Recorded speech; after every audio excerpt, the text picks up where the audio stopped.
Hey guys, welcome back to my channel. Hope you all are doing very well. This is me, Reshma Ravindran, and today we're going to look into a topic that a lot of people reached out to me very recently, and I thought it's time we really talk about that. You have already seen it in the subject line, but before I go into the video, please do subscribe to my channel because that is what motivates me to make more videos. Recently, a lot of people have reached out to me and told me that their visa, their study permit, the study visa has got rejected, and what can I do? So this is a very common situation in most cases, and there is a huge percentage of people whose visa is getting rejected, especially within the students. So we need to analyze why this is happening and what are the causes and how can we actually fix this. First of all, never think that your profile is not good enough, that's why it got rejected.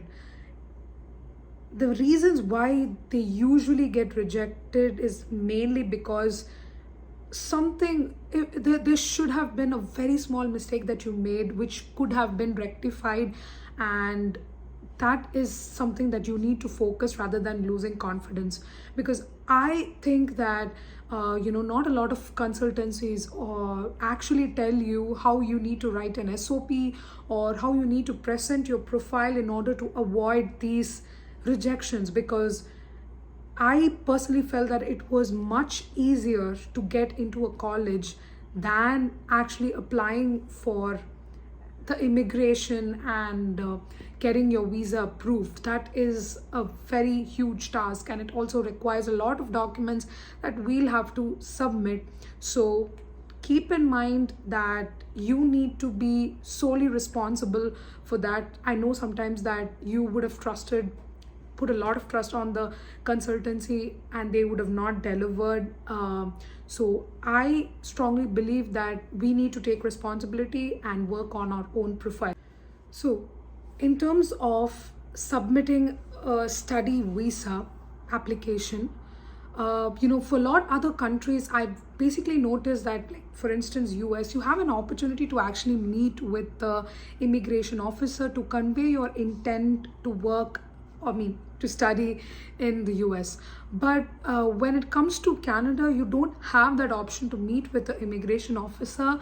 You just meet with them only at the port of entry. So the only way you get to communicate with the immigration officer is basically through an SOP, and you need to understand how important this document is. Even if you have all the documents in place, like your IELTS or even your medicals, everything is in place. If your SOP is not okay, you will not be able to obviously get a study visa. So before you start writing your SOP, you need to first of all understand your own profile. So let's take this subjectively. You can take my profile, for instance. So I have a background in engineering, and my experience was in customer success, and currently I'm doing project management. So if you ask me if this profile has a good chance of rejection, I would say yes. Why?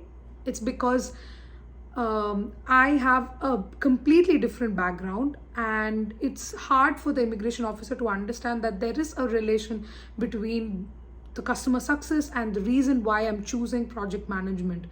So now in this case, it is very important to write a good SOP to explain to the immigration officer as to why project management actually helps my background in customer success.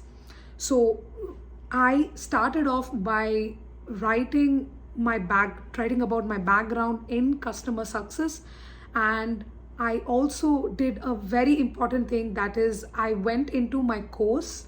I took down all the subjects that I will be studying. I actually wrote down all the subjects in my SOP. I made a list of the subjects that I will be studying in the project management, and I actually related each subject with my background.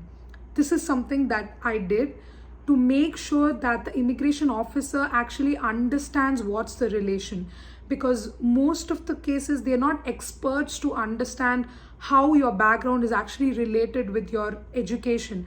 So in this case, it is your duty to make sure that the immigration officer understands the relation between being a customer success manager and a project manager.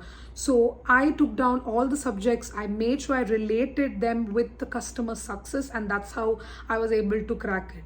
And another thing that I did was I made sure throughout my SOP, my only intent of coming to Canada was just studying. Because most of the times I have read SOPs where people actually mention about post-graduation work permit or even PR.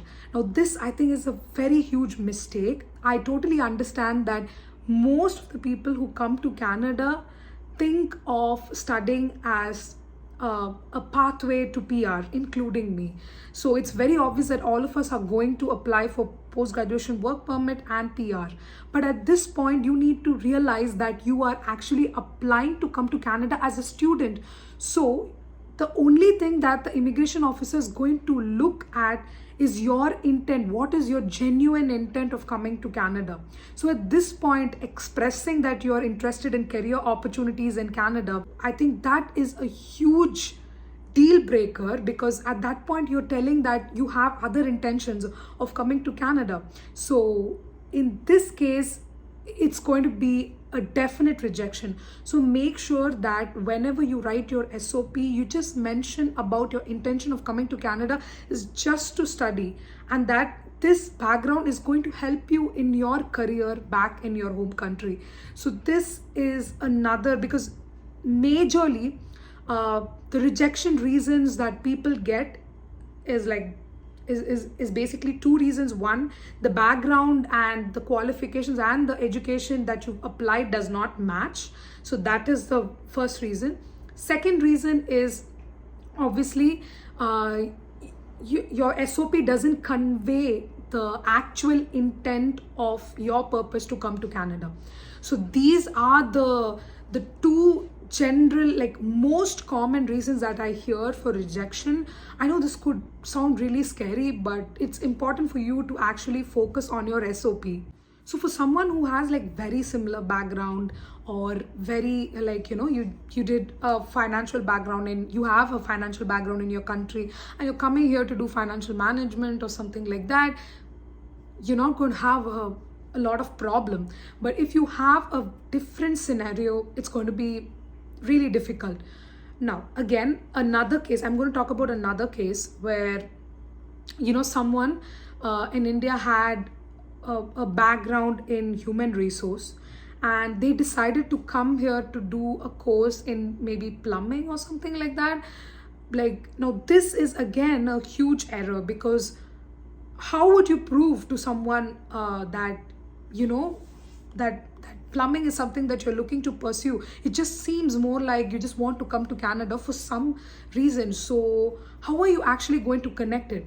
Like, for instance, if you have a background in human resource, and then you decide to come to Canada for a networking course, so probably in this case, you can maybe do a course back in your home country that's related to networking. Or maybe if you can prove that you also have a background in networking in terms of work experience, or you've done a course, or maybe you just did something that you really liked and you really want to pursue that in your future.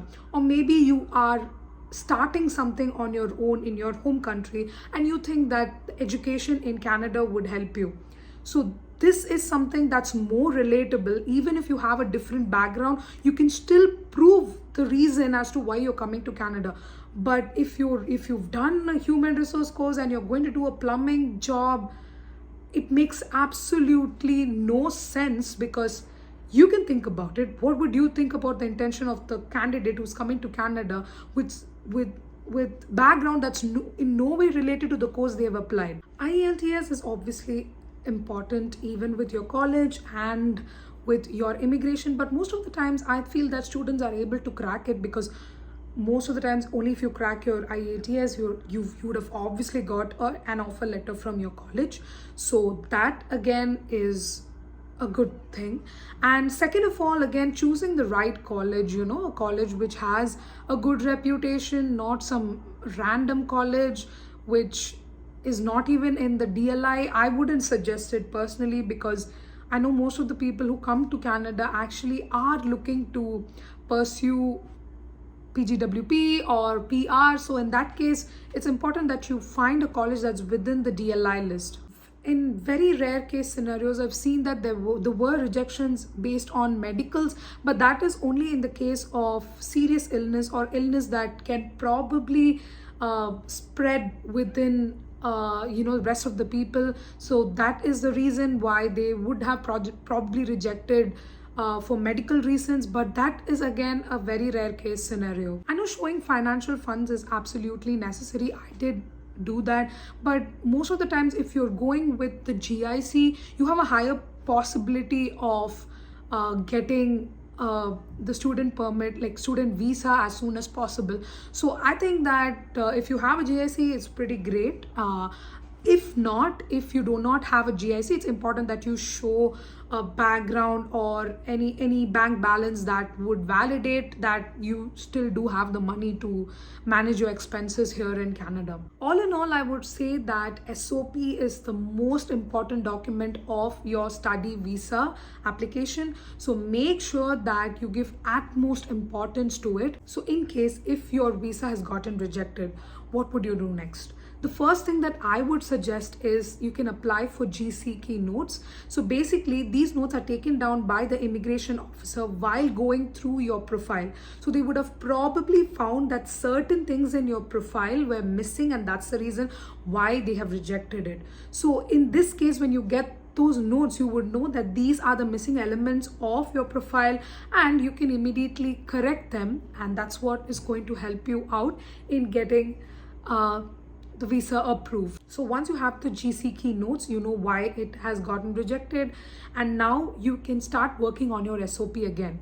In this case, again, you can start with going ahead and dedicating your very first page to address those issues. Let's say they have said that first reason for the rejection is the background did not match. So you can start writing down the justification as to why your background is actually a perfect match for this education. So second of all, if they have rejected you on the grounds that we don't think that you will go back, you need to justify the reasons as to why you have strong ties back in your country, and that is the reason why you would go back to your home country. So that is very, very, very important. You dedicate a first whole page explaining and giving justifications for the reasons of rejection. So once you give those justifications, obviously there's no reason for you to get a rejection again. So keep that in mind, give those justifications and get your PPR. If you think that you are not exactly able to convey your thoughts properly, maybe you can absolutely hire a good SOP writer who can actually help you with writing the SOP. And I think since they do have a lot of experience writing for people, even in case of rejections, they would exactly know how to actually create an SOP and how to get an approval. End of the day, if you're able to prove why your background and the course that you're going to do is the most relatable, and if you can show strong ties back in your home country, mostly your visa is going to get approved. So make sure that these factors are definitely addressed in your SOP, and I think that is it. And I know that most of you guys actually reach out to me with a lot of questions. Some of you even tell me that you guys want to have a one-on-one conversation with me. So I thought I can come up with something that can benefit both of us, because I do have a lot of people DMing me, and sometimes I just don't get the time to reply to all of your messages, and that's why it sometimes takes time, or sometimes I'm not able to reply at all. So I thought that maybe if we could have something that can connect both of us, it would be really great. So I'm working on something. I'm going to let you guys know soon about what it is and how it is going to help you guys and benefit me as well. So stay tuned and subscribe to my channel. Thanks for watching, guys. Bye.